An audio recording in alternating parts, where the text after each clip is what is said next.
Hi guys, this is my first book review and today I'm going to be reviewing Witchfinder by Ruth Warburton, and it is the first in a new trilogy. She had a previous trilogy about a witch in winter and things like that, but this is a completely new one and it is the Witchfinder trilogy, book 1 Witchfinder. And I love the cover, that's what I want to say first. I absolutely love the cover art on this, and that is what immediately drew me into buying this book, because I absolutely adore the way the cover is set out. I like the little patterns on the side, and I think the picture in the middle of Rosa is really pretty, and I love the rose and the hair and everything like that.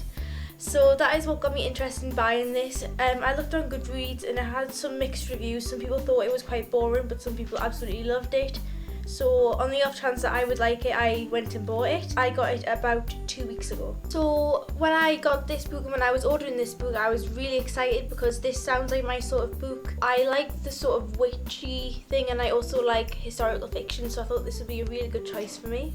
First of all, I do have to admit that I put it down after about 3 chapters. Not like completely put it down, but just had a little break from it because the chapters are quite long. I think it was the length of the chapters that really put me off. I'm one of those people who they can read a book with small chapters and just keep telling themselves that they're going to read one more chapter, and then they end up reading 10 because the chapters are so short, and you tell yourself that you can fit another one in the time frame you've got if you've got a spare 5 minutes.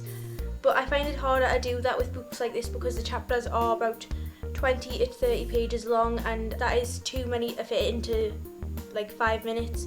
So I do like it if books have smaller chapters, but it didn't really put me off too much. For me, this book started off really slow. I did like what was going on, but I felt like it dragged a little bit. Everything was being explained in really a lot of detail, but it did pick up about halfway through, and from then on it was amazing, the pace of it. I think it's safe to say that the second half of this book is much better than the first half.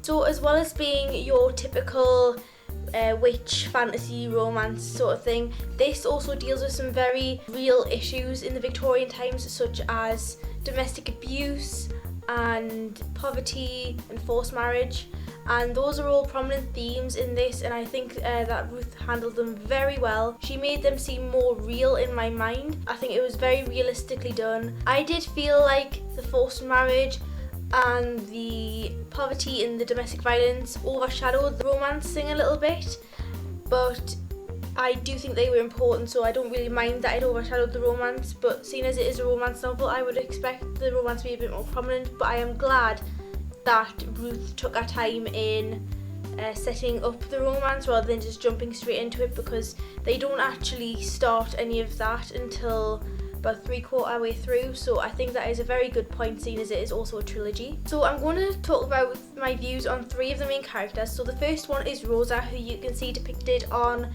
the front cover, and I've got all of my little notes on my iPod, so sorry if you see me looking down. Rosa wasn't that bad of a character. I mean, she was quite naive in the beginning, but I think that is a good thing because you see her character build as you get further through the novel, and by the end she's no longer that naive little girl that you see in the beginning. She is strong and she is independently making her own decisions in her mind and then eventually in real life. So Luke is also a protagonist, and he's the male protagonist, and he is the one that needs to go kill this witch, and I did find it quite hard to warm to Luke. I thought I would like him straight away, but it took me quite a while to warm to him, so much that I even warmed to Sebastian first before Luke, which is a really bad thing considering that Sebastian is a really horrible person, and I find it really weird that I warmed to him first, but I think that might have been because Sebastian wasn't cruel at first. It sort of worked its way in, but by the end of the novel I did quite like Luke. So Sebastian, I had quite conflicted feelings over Sebastian.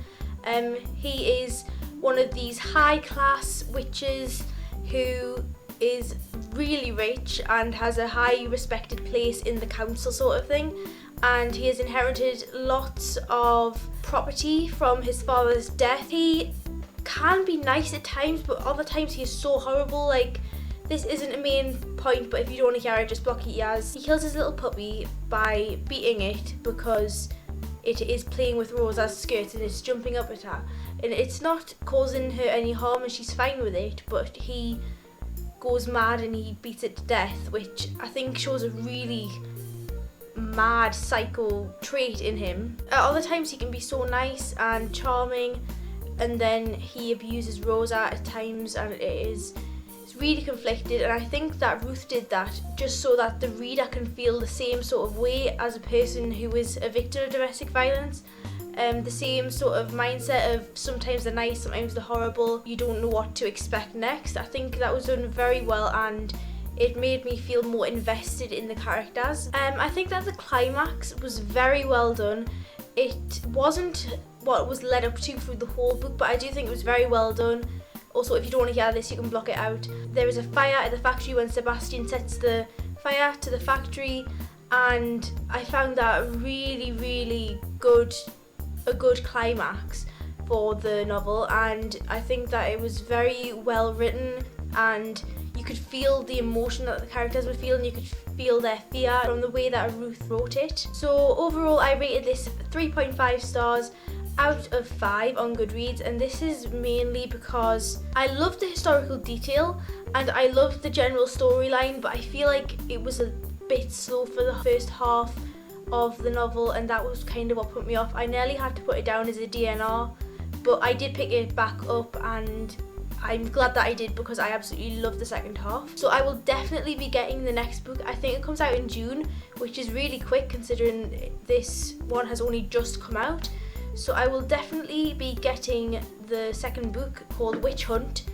And in the back of Witchfinder you can see the cover of Witch Hunt, and also there's a little sneak peek in the back of this of Witch Hunt, and I really like that, so I'm definitely be going to get that. I hope you liked my review of Witchfinder.